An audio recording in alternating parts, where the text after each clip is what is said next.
ഏറ്റവും സമ്പന്നമായ പ്രദേശം ഏതാണ്? ഭൂമിയിൽ ഏറ്റവും കഠിനമായ വേദന സഹിച്ച് അവിടെ ഒരു കുഞ്ഞിനെ പിറവി കൊടുത്തു. അതിന് നമ്മൾ വിളിക്കുന്ന പേര് അത്ഭുതം എന്ന്. ടാലൻ്റ് കൊണ്ട് പ്രത്യേകിച്ച് കാര്യമൊന്നുമില്ല. തോറ്റാലും പിടിച്ചു നിൽക്കാൻ നമ്മുടെ കുഞ്ഞുങ്ങൾക്ക് കഴിയട്ടെ. ഞാൻ ഇങ്ങോട്ട് കയറുമ്പോൾ ഇങ്ങനെ ആലോചിക്കായിരുന്നു, ഒരു ഇല കയ്യിൽ പിടിച്ചിട്ടുണ്ട്. താഴെ വീണ് കിടന്നൊരു ഇലയാണ് കേട്ടോ. ഇതൊരു ഇല മാത്രമല്ലല്ലോ. ഇല മാത്രമാണോ ഇത്?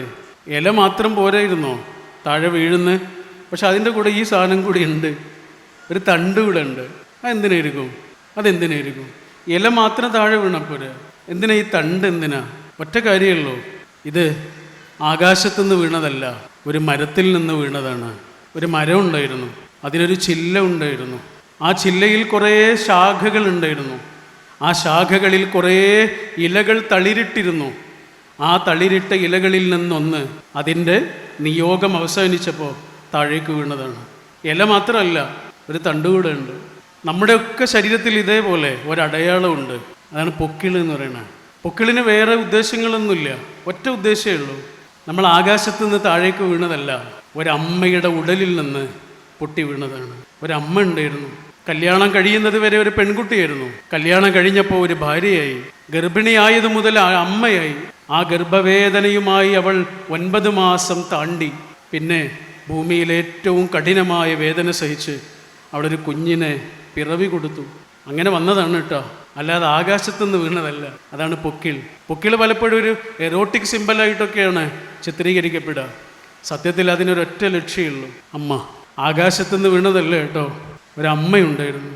ആ അമ്മയിൽ നിന്ന് ഇങ്ങോട്ട് വന്നതാണ് കേട്ടോ ഈശ്വരൻ. നമുക്കൊക്കെ കുഞ്ഞുങ്ങളെ തന്നത് എന്തിനാണ്? ഓരോ കുഞ്ഞിൻ്റെ ഉള്ളിലും ഈശ്വരൻ ഒളിപ്പിച്ചു വെച്ചൊരു ചെറിയൊരു രഹസ്യമുണ്ട്, ഒരു ചെറിയ രഹസ്യം.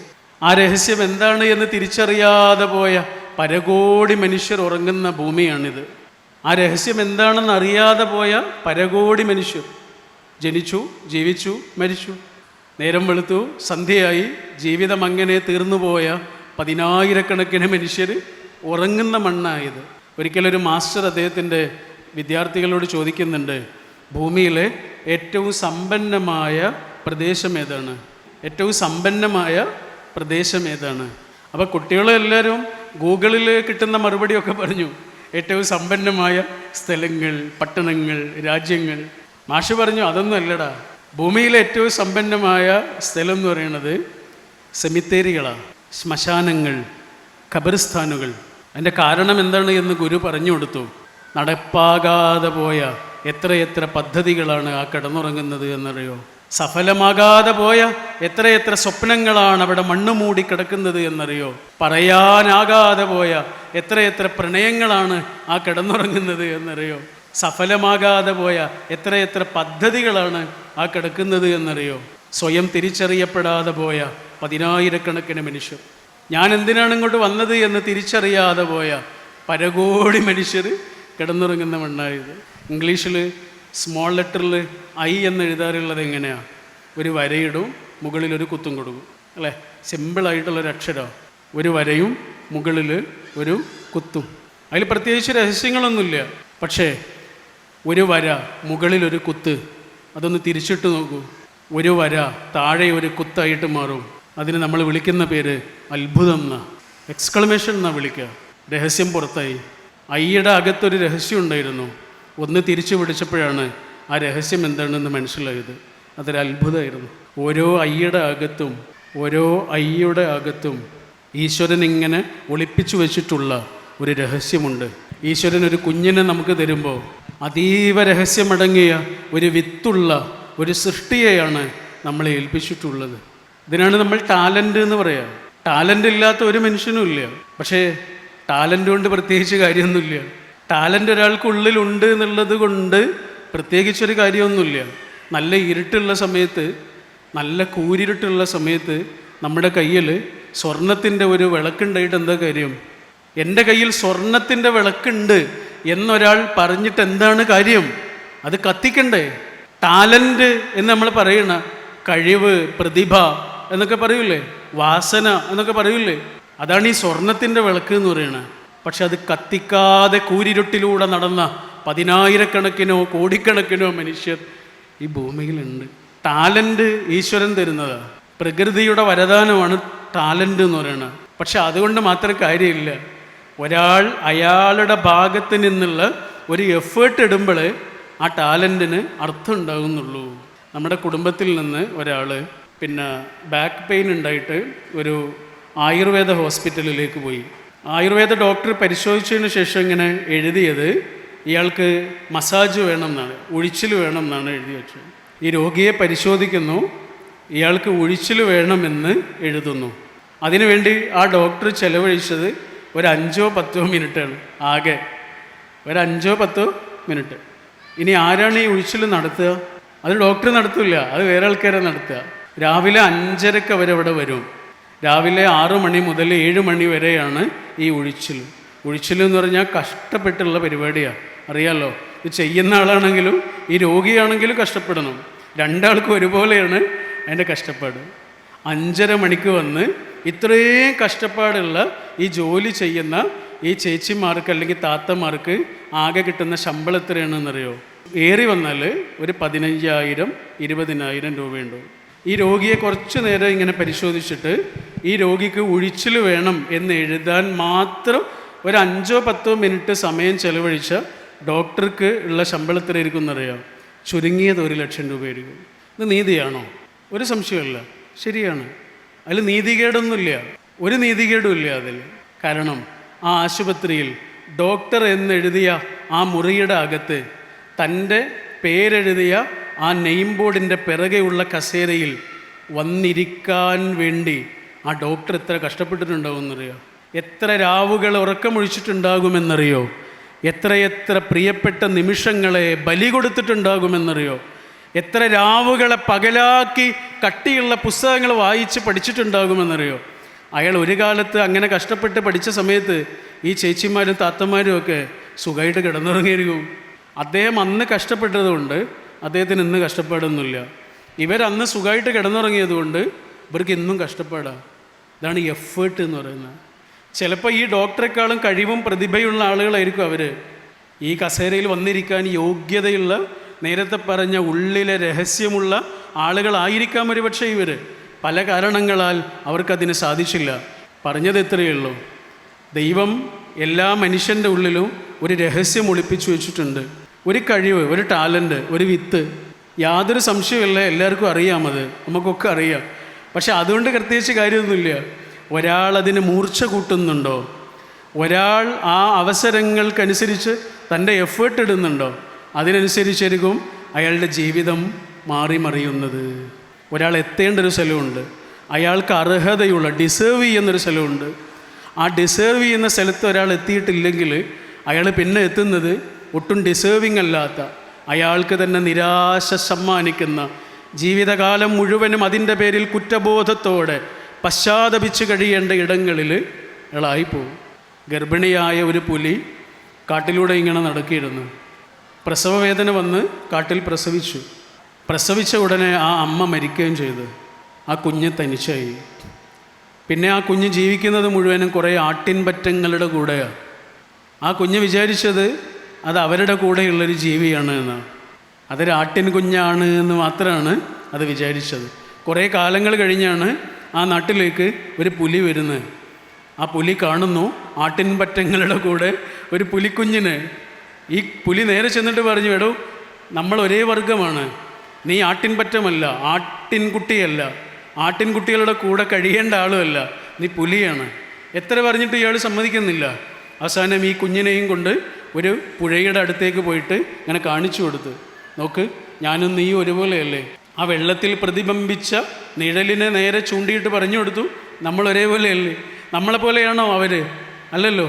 അപ്പോഴാണ് ഈ പുലിക്ക് ഒരു സ്വയംബോധം ഉണ്ടാകുന്നത്.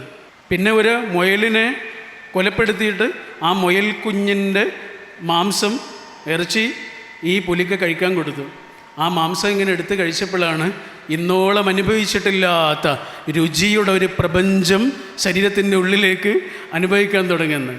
ആട്ടിൻപറ്റങ്ങളുടെ കൂടെ വെറും പുല്ല് മാത്രം കഴിഞ്ഞ് ജീവിച്ച ഈ പുലിക്കുഞ്ഞ് അപ്പോഴാണ് തിരിച്ചറിയുന്നത്, ഞാനൊരു ആട്ടിൻപറ്റമല്ല, എൻ്റെ രുചി വേറെയാണ്, എൻ്റെ നിയോഗം വേറെയാണ്. പുലിയാകേണ്ട പലതിനെയും നമ്മൾ ആട്ടിൻ കുഞ്ഞിനെ പോലെയാണ് വളർത്തുന്നത്. പുലിയാകേണ്ട പലതിനെയും പുലിയാകേണ്ട പലതിനെയും നമ്മൾ ആട്ടിൻ കുഞ്ഞിനെ പോലെ ആയിരിക്കും വളർത്തുന്നത്. ഒരാളുടെ ഉള്ളിലുള്ള ആ ഒരു രഹസ്യത്തെ തിരിച്ചറിയാൻ അയാളെ സഹായിക്കുക എന്നുള്ളതാണ് ഭൂമിയിൽ മറ്റൊരു മനുഷ്യനോട് നമുക്ക് ചെയ്യാവുന്ന ഏറ്റവും വലിയ കരുണ. കോളേജിൽ പഠിച്ചിരുന്ന 2 കുട്ടികളുണ്ട്. അവർ തമ്മിൽ പ്രണയത്തിലാവുകയും ആ പ്രണയം ഒരു കുഞ്ഞിൻ്റെ ജന്മത്തിലേക്ക് എത്തുകയും ചെയ്തു. ആ പ്രണയത്തിലൂടെ അവർക്കൊരു കുട്ടിയുണ്ടായി. ആ കുട്ടിയെ വളർത്താൻ അവർ 2 വർഷം ഒരുമിച്ച് തന്നെ കഴിഞ്ഞ് 2 വർഷം അവർ ഒരുമിച്ച് തന്നെ ജീവിച്ചു. 3-ാമത്തെ വർഷമായപ്പോഴേക്ക് ഈ ഭർത്താവായിട്ടുള്ള ആൾ അല്ലെങ്കിൽ ഈ ആൺകുട്ടി ആ നാട്ടിൽ നിന്ന് മറ്റൊരു നാട്ടിലേക്ക് പോയി. അവനെ കാണാനില്ല. അവനിവരെ വിട്ടുപോയി. ഈ അമ്മയും കുഞ്ഞും തനിച്ചായി. അമ്മ വേറൊരാളെ കല്യാണം കഴിച്ചു. ഇന്തോനേഷ്യക്കാരനായ ഒരാളെ വിവാഹം ചെയ്തു. അന്ന് ഈ കുട്ടിക്ക് 3 വയസ്സാണ്. ഈ 3 വയസ്സായ കുഞ്ഞിനെയും കൊണ്ട് ഈ അമ്മ ഇന്തോനേഷ്യയിലേക്ക് അയാളുടെ കൂടെ കഴിയാൻ വേണ്ടിയിട്ട് പോയി. കുറച്ചു കാലം അവിടെ ജീവിച്ച് പിന്നെ സ്വന്തം നാട്ടിലേക്ക് തന്നെ തിരിച്ചു വന്നു. സ്വന്തം നാട്ടിലേക്ക് തിരിച്ചു വന്നപ്പോഴേക്ക് ഈ കുട്ടി കൗമാരം കഴിഞ്ഞിരുന്നു. യൗവനത്തിൻ്റെ ചെറിയ പൊടിപ്പ് തുടങ്ങിയിരുന്നു. ഇവൻ പെട്ടെന്ന് തന്നെ മദ്യത്തിനും മയക്കുമരുന്നിനുമൊക്കെ അടിമയാകാൻ തുടങ്ങി. പല രീതിയിലുള്ള ശീലങ്ങളിലേക്ക് ഇവനെത്തി. പതുക്കെയാണ് അവനെ തിരിച്ചറിയുന്നത്. പതുക്കെ ആ ശീലങ്ങളിൽ നിന്നൊക്കെ കഷ്ടപ്പെട്ട് അവൻ മോചിതനായി. ആ ശീലങ്ങളിൽ നിന്ന് മോചിതനായി ഇവൻ നിയമം പഠിച്ചു. നിയമ അധ്യാപകനായി അവൻ മാറി. അത്യാവശ്യം എഴുതുകയും പ്രസംഗിക്കുകയും ഒക്കെ ചെയ്യുന്ന ആളായി മാറി. അവൻ ഒരു പാർട്ടിയുടെ പ്രതിനിധിയായി അമേരിക്കയിലെ സെനറ്റ് മെമ്പറായി. 2007 മുതൽ 8 വർഷം അവൻ അമേരിക്കയുടെ പ്രസിഡൻ്റായി. ലോകമറിയുന്ന ഒബാമയായി. ഇന്നും ജീവിച്ചിരിക്കുന്ന ഒരാളെക്കുറിച്ചാണ് നമ്മൾ പറയുന്നത്. ഒരാൾ അയാളോട് തന്നെ നടത്തിയ പോരാട്ടത്തിൻ്റെ കഥയാണിത്. ഒബാമയുടെ ചരിത്രം ഒന്ന് പഠിച്ചു നോക്കുകൊണ്ടു. ഒരാൾ അയാളോട് തന്നെ, മറ്റൊരാളോടല്ല, ഒരാൾ അയാളോട് തന്നെ നടത്തിയ പോരാട്ടത്തിൻ്റെ സമരത്തിൻ്റെ കഥയാണ് ഒബാമയുടെ ജീവചരിത്രം. നമ്മുടെ കുട്ടികളോട് പഠിപ്പിക്കേണ്ടത് അവരോട് തന്നെ പോരാടാനാണ്. അവരുടെ മടിയോട്, അവരുടെ അലസതയോട്, അവരുടെ ലക്ഷ്യമില്ലായ്മയോട്, അവരുടെ ജീവിതത്തിലെ പ്രതീക്ഷയില്ലായ്മയോട് എന്തും സംഭവിക്കാം. അതിനോട് സ്വയം പോരാടാനുള്ളൊരു കരുത്താണ് നമ്മുടെ കുട്ടികൾക്ക് കൊടുക്കേണ്ടത്. നമുക്കറിയാം, ടീനേജ് പ്രായത്തിലുള്ള മക്കളുടെ പേരൻസാണ് ഇവിടെ ഇരിക്കുന്നത്. പ്രത്യേകിച്ച് നേരത്തെ പറഞ്ഞ പോലെ ഈ ജനറേഷനിലുള്ള ടീനേജാണ്. ടീനേജ് എന്ന് പറഞ്ഞാൽ തന്നെ ഒരാൾക്ക് അയാളെ പിടുത്തം കിട്ടാത്ത കാലമാണ്. സാധാരണ 7-ാം ക്ലാസ്സിലൊക്കെ 7-ാം ക്ലാസ് 8-ാം ക്ലാസ്സിലൊക്കെ എത്തുന്ന കുട്ടികളെക്കുറിച്ച് പേരൻസ് പൊതുവേ പരാതി പറയുന്നൊരു കാര്യമുണ്ട്.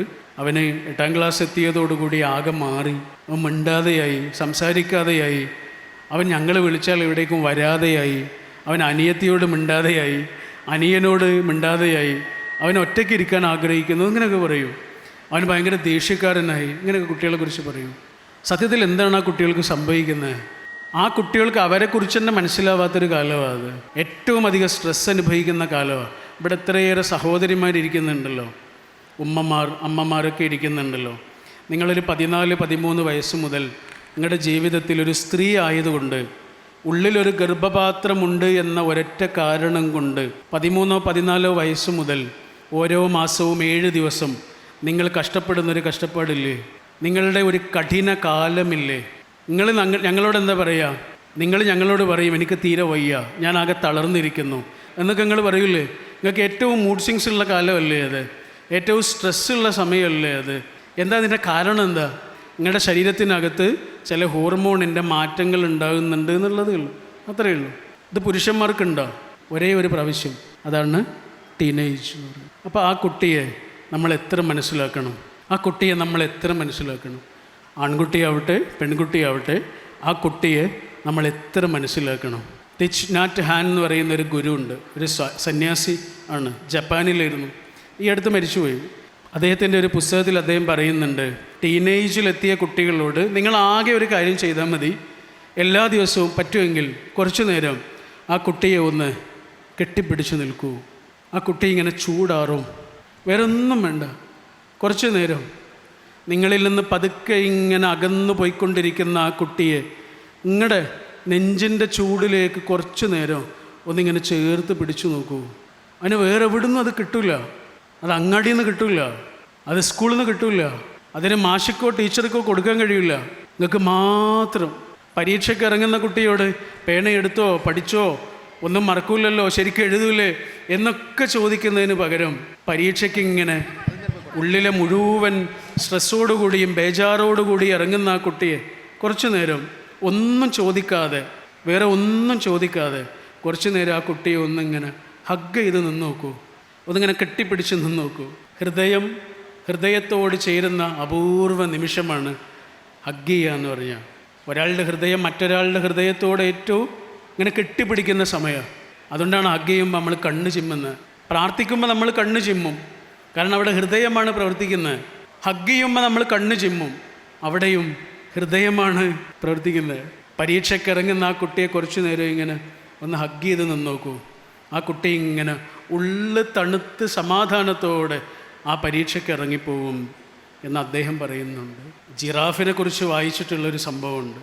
ജിറാഫിനൊരു കുഞ്ഞുണ്ടായി കഴിഞ്ഞാൽ ആദ്യം എന്താ ചെയ്യാന്നറിയോ? കിടക്കുന്ന ആ കുഞ്ഞിനെ ജിറാഫ് ഇങ്ങനെ ചവിട്ടും, പിന്നെയും ചവിട്ടും. അപ്പോൾ ഈ കുഞ്ഞ് പതുക്കെ ഇങ്ങനെ എണീക്കാൻ ശ്രമിക്കും. അപ്പോൾ ആ കുഞ്ഞിങ്ങനെ പതുക്കെ നിൽക്കാനൊക്കെ ശ്രമിക്കും. ആ ചവിട്ടുന്ന സമയത്ത് ആ കുഞ്ഞ് പതുക്കെ ഇങ്ങനെ കാലുകൾ ഓരോന്നായി ആ ചവിട്ടിൽ നിന്ന് രക്ഷപ്പെടാൻ വേണ്ടിയിട്ട് ഓടാൻ ശ്രമിക്കില്ലേ? പതുക്കെ ഓടാൻ ശ്രമിക്കുമ്പോൾ ആ കുഞ്ഞ് വീഴും. വീണ് കിടക്കുന്ന കുഞ്ഞിനെ പിന്നെയും ചവിട്ടിക്കഴിഞ്ഞാൽ ആ കുഞ്ഞിങ്ങനെ പതുക്കെ നിന്ന് നടന്ന് തുടങ്ങും. നടക്കാൻ തുടങ്ങുന്ന കുഞ്ഞിനെ അമ്മ പിന്നെയും ചവിട്ടും. അപ്പോൾ ഈ കുഞ്ഞ് ഓടാൻ തുടങ്ങും. ഓടാൻ തുടങ്ങുന്ന കുഞ്ഞിനെ പിന്നാലെ ഓടിച്ചെന്ന് അമ്മ പിന്നെയും ചവിട്ടും. അപ്പോൾ ഈ കുഞ്ഞ് വേഗത്തിൽ ഓടാൻ തുടങ്ങും. വേഗത്തിൽ ഓടാൻ തുടങ്ങുന്ന ആ കുഞ്ഞിൻ്റെ പിന്നാലെ വേഗത്തിൽ ഓടിച്ചെന്ന് ആ അമ്മ ആ കുഞ്ഞിനെ കെട്ടിപ്പിടിക്കും. സിംഹത്തിന് ഏറ്റവും ഇഷ്ടപ്പെട്ട ഭക്ഷണം ഇളം ജിറാഫിൻ്റെ മാംസമാണ്. അതുകൊണ്ട് ഏത് നിമിഷവും നിൻ്റെ ജീവിതത്തിലേക്ക് ആ സിംഹം കടന്നു വരാം. എപ്പോഴും അമ്മ കൂടെ ഉണ്ടാവണമെന്നില്ല, നീ ഓടണം, ഓടി രക്ഷപ്പെടണം. ഓടി രക്ഷപ്പെടാൻ കഴിയുമെന്ന് ഉറപ്പായ നിമിഷം അമ്മ ചെയ്യുന്നത് ആ കുഞ്ഞിനെ ഇങ്ങനെ വാരിപ്പുളരുകയാണ്. നമുക്ക് നമ്മുടെ കുട്ടികൾക്ക് കൊടുക്കാവുന്ന ഏറ്റവും വലിയ കാര്യം ഇതാ. അവർ ജീവിതത്തിൽ എവിടെയൊക്കെ എത്തുമ്പോഴും, എത്ര വലിയ ശമ്പളക്കാരായി അവർ മാറുമ്പോഴും, അവരുടെ ജീവിതത്തിലൊരു പ്രതിസന്ധി ഉണ്ടാകുമ്പോൾ, അവരൊറ്റപ്പെടുന്ന നിമിഷങ്ങളിൽ, ആകാശത്തിന് ചുവട്ടിൽ അവരൊറ്റക്കാണ് എന്ന് അവർ തിരിച്ചറിയുന്ന നിമിഷങ്ങളിൽ, അവരുടെ ജീവിതത്തിലെ പ്രതിസന്ധികളിൽ അവർ നമ്മളെ ഓർക്കണം. നമ്മൾ ജീവിച്ചതുപോലെ അവർ ജീവിക്കണം. നമ്മളെങ്ങനെ പിടിച്ചു നിന്നു എന്ന് അവർ ഓർക്കണം. നമ്മുടെ കുട്ടികൾ മനസ്സമാധാനത്തോടെ ജീവിക്കട്ടെ. ജീവിതത്തിലെ പ്രതിസന്ധികളിൽ തളരാതെ നിൽക്കാനുള്ള കരുത്ത് അവർക്കുണ്ടാവട്ടെ. അത് നമ്മളിൽ നിന്ന് അവർക്ക് കിട്ടേണ്ടതാണ്. നമ്മളെയാണ് ആ നിമിഷങ്ങളിൽ അവർ ഓർക്കേണ്ടത്. നമ്മൾ പഠിപ്പിച്ച പാഠങ്ങളാണ് ആ നിമിഷം അവരുടെ മനസ്സിലേക്ക് വരേണ്ടത്. ഒരു കുട്ടി, ചെറിയ ക്ലാസ്സിലെ കുട്ടിയാണ്, അവരിങ്ങനെ സ്കൂളിൽ സ്പോർട്സ് മത്സരം നടക്കുകയാണ്. ആ സമയത്ത് ഓടാൻ നിൽക്കുന്ന സമയത്ത് ഇവനിങ്ങനെ കൈകൾ ഉയർത്തി കണ്ണ് ചെമ്മിയിട്ട് പ്രാർത്ഥിക്കുന്നുണ്ട്, ഭയങ്കര പ്രാർത്ഥന. പക്ഷെ അങ്ങനെയൊക്കെ പ്രാർത്ഥിച്ചിട്ടും അവൻ തോറ്റുപോയി, അവൻ ജയിച്ചില്ല. തോറ്റു നിൽക്കുന്ന അവൻ്റെ അടുത്തേക്ക് ടീച്ചർ ഓടി വന്നിട്ട് അവനെ ഇങ്ങനെ ആശ്വസിപ്പിക്കുന്നുണ്ട്. ആശ്വസിപ്പിച്ചിട്ട് ടീച്ചർ പറയുന്ന ഇതാണ്, മോൻ അങ്ങനെയൊക്കെ പ്രാർത്ഥിച്ചിട്ടും തോറ്റുപോയല്ലേ, സാരമില്ല, നമുക്ക് അടുത്ത മത്സരത്തിൽ ജയിക്കാമെന്ന്. അപ്പോൾ അവന് ടീച്ചറെ ഇങ്ങനെ നോക്കിയിട്ട് ടീച്ചറോട് പറഞ്ഞൊരു വാക്കുണ്ട്. എന്താ പറഞ്ഞതെന്നറിയോ? ടീച്ചറെ, ഞാൻ ജയിക്കാൻ വേണ്ടിയല്ല പ്രാർത്ഥിച്ചത്, ഞാൻ കണ്ണ് ചെമ്മി പ്രാർത്ഥിച്ചില്ലേ, അത് ജയിക്കാൻ വേണ്ടി പ്രാർത്ഥിച്ചതല്ല, ഞാനേ തോറ്റാലും കരയാതിരിക്കാൻ വേണ്ടിയാണ് പ്രാർത്ഥിച്ചത്. ടീച്ചർ നോക്ക്, ഞാൻ കരയുന്നില്ലല്ലോ. ടീച്ചർ അവനെ ഇങ്ങനെ അണച്ചു പിടിച്ചിട്ട് പറഞ്ഞു, മോനാണ് ശരിക്കും ജയിച്ചത് എന്ന് പറഞ്ഞു. തോറ്റാലും പിടിച്ചു നിൽക്കാൻ നമ്മുടെ കുഞ്ഞുങ്ങൾക്ക് കഴിയട്ടെ. തോറ്റാലും അവരെ സ്വീകരിക്കാൻ നമുക്കും കഴിയട്ടെ. ഒരു വീട്ടിൽ 2 പെൺകുട്ടികളുണ്ടെങ്കിൽ ഒരു പെൺകുട്ടി കല്യാണം കഴിഞ്ഞ് ഭർത്താവിൻ്റെ കൂടെ സമാധാനത്തോടു കൂടി ജീവിക്കുന്നുണ്ട്, മറ്റേ പെൺകുട്ടി ഡിവോഴ്സായിട്ട് തിരിച്ചു വന്നിട്ടുണ്ടെങ്കിൽ അച്ഛൻ്റെയും അമ്മയുടെയും കരുതലും സ്നേഹവും ഏറ്റവും ലഭിക്കേണ്ടത് ആ ഡിവോഴ്സായി വന്ന പെൺകുട്ടിക്കാണ്. കാരണം അവൾ ജീവിതത്തിൽ ഒരു പ്രതിസന്ധിയിൽ നിൽക്കുന്ന ആളാണ്. മറ്റേയാൾ ജയിച്ച ആളാണ്. ഇവൾ ആ ജയത്തിലേക്ക് അടുക്കുന്ന ഒരാളെ ആയിട്ടുള്ളൂ. അവൾക്ക് കുറച്ചുകൂടെ കരുതൽ ആവശ്യമുണ്ട്. ജയിച്ച കുട്ടിയുടെ കൂടെ നിൽക്കാൻ നാട്ടുകാർ മൊത്തം ഉണ്ടാവും. അയാൾക്ക് അവാർഡ് കൊടുക്കാനും അയാൾക്ക് അംഗീകാരങ്ങൾ കൊടുക്കാനും നാട്ടുകാർ മൊത്തം ഉണ്ടാവും. ചിലപ്പോൾ നമ്മുടെ കുട്ടി തോറ്റു എന്നും വരാം. ആഗ്രഹിച്ചതുപോലെ ഒരു വിജയം കിട്ടണമെന്നൊന്നുമില്ല കുട്ടികൾക്ക്. ആകെ 2 മണിക്കൂറാണ് പരീക്ഷയുടെ 2 മണിക്കൂർ. ആ 2 മണിക്കൂർ ഈ കുട്ടിക്കൊരു സ്ട്രെസ് ഉണ്ടായാൽ മതി. എത്ര പഠിച്ചാലും ആ കുട്ടിക്ക് പെർഫോം ചെയ്യാൻ പറ്റണമെന്നില്ല. എല്ലാ ദിവസവും ഒരേപോലെ നമ്മുടെ ഭക്ഷണം നന്നാവാറില്ലല്ലോ. അതെന്തുകൊണ്ടാണ്?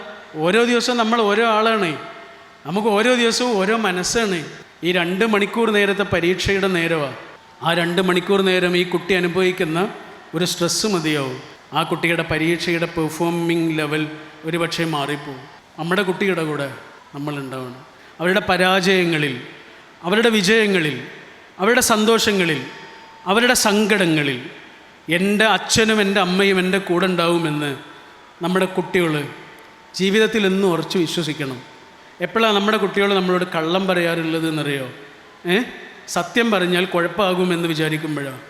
സത്യം പറഞ്ഞാലും കുഴപ്പമില്ല എന്ന് തിരിച്ചറിയുന്ന ഒരു കുട്ടി സത്യമേ പറയൂ. കാരണം കള്ളം പറയേണ്ട ഒരു ആവശ്യമില്ലാത്ത ഒരു സ്ഥലത്ത് കുട്ടി കള്ളം പറയൂല്ലല്ലോ, സത്യമല്ലേ പറയൂ. ബാലേട്ടൻ എന്നൊരു സിനിമ ഉണ്ടായിരുന്നു. ആ സിനിമയിൽ അച്ഛൻ മരിച്ചതിൻ്റെ പിറ്റേന്ന് മകൻ പാടുന്നൊരു പാട്ടുണ്ട്. ആ പാട്ടിലെ വരി ഇങ്ങനെയാണ്. ഒരു പാട്ട് കൊണ്ടാണ് നമ്മുടെ സംസാരം തുടങ്ങിയത്, വേറൊരു പാട്ട് കൊണ്ട് നമ്മുടെ സംസാരം അവസാനിപ്പിക്കുക. അച്ഛൻ മരിച്ചതിൻ്റെ പിറ്റേന്ന് മകൻ പാടുന്ന പാട്ട്. ആ പാട്ടിലൊരു വരി ഇങ്ങനെയാണ്: ഉള്ളിനുള്ളിലെ അക്ഷരപ്പൂട്ടുകൾ ആദ്യം തുറന്നു തന്നു അച്ഛൻ, കുഞ്ഞിക്കാലടി ഓരടി തെറ്റുമ്പോൾ കൈ തന്ന് കൂടെ വന്നു. ഞാനിങ്ങനെ നടക്കാൻ പഠിക്കുമ്പോഴേ ഞാൻ വീഴുന്ന സമയത്ത് ഞാൻ വീണ് നിലത്തേക്ക് എത്തില്ല. അതിനു മുമ്പ് ഒരാൾ എന്നെ പിടിക്കും, എന്നെ വീഴാതെ കാക്കും എൻ്റെ അച്ഛൻ. കാലുകൾ ഇടറുമ്പോൾ എന്നെ ചേർത്ത് പിടിക്കും. കുഞ്ഞിക്കാലടി മാത്രമല്ല തെറ്റിപ്പോവുക, വലിയ കാലടികളും തെറ്റും. നമ്മുടെ കുഞ്ഞുങ്ങളുടെ കൂടെ നമ്മളുണ്ടാവട്ടെ. ലോകത്ത് ഏറ്റവും സമാധാനത്തോടെ കിടന്നുറങ്ങുകയും ഉണരുകയും ചെയ്യുന്ന കുട്ടികളായി നമ്മുടെ കുട്ടികൾ മാറട്ടെ. ഈശ്വരൻ അവരുടെ ഉള്ളിൽ ഒളിപ്പിച്ചു വെച്ചിട്ടുള്ള ആ അത്ഭുതത്തെ തിരിച്ചറിയാൻ കഴിയുന്ന കുഞ്ഞുങ്ങളായി നമ്മുടെ കുഞ്ഞുങ്ങൾ മാറട്ടെ. അവരുടെ ജീവിതത്തിലെ പ്രതിസന്ധികളിലും, അവരുടെ ജീവിതത്തിലെ ദുഃഖങ്ങളിലും, അവരുടെ ജീവിതത്തിലെ ഒറ്റപ്പെടുന്ന നിമിഷങ്ങളിലും നമ്മുടെ വാക്കുകൾ അവരുടെ മനസ്സിന് തണുപ്പും സാന്ത്വനമായി മാറട്ടെ.